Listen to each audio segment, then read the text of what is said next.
নমস্কার। আজকে আমি একটি কবিতা আপনাদের পাঠ করে শোনাবো। কবি সুকুমার রায়ের কবিতাটি আমি এখন যত করছি আর তত ভাবছি সত্যি কবিতাটি উনি উনি ওই সময় কীভাবে এত সুন্দর কবিতা লিখেছিলেন আমাদের প্রতিটি মানুষের জন্য, এবং কীভাবে মানুষকে এতটা ভালো বুঝতে পেরেছিলেন। আমার মনে হয় কবি সুকুমার রায়ের কবিতা ঠিকানা।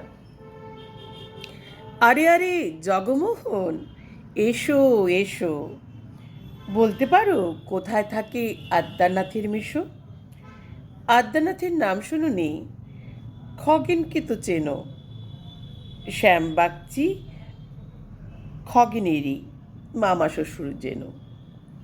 শ্যামের জামাই কেষ্টমোহন, তার যে বাড়িওয়ালা, কি যেন নাম ভুলে গেছি, তারই মামার শালা, তারই পিসির খর্তুতো ভাই আদ্যানাথের মেশো লক্ষ্মী দাদা।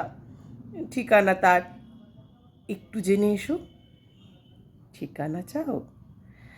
বলছি শোনো। আমড়াতলার মোড়ে 3 মুখো 3 রাস্তা গেছে, তারই একটা ধরে চলবে সিধে নাক বরাবর, ডান দিকে চোখ রেখে চলতে চলতে দেখবে শেষে রাস্তা গেছে বেঁকে।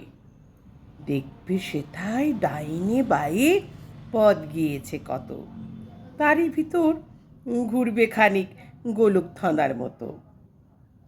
তারপরেতে হঠাৎ বেঁকে ডাইনে মোচড় মেরে ফিরবে আবার বাইরের দিকে 3টে গুলি ছিঁড়ে।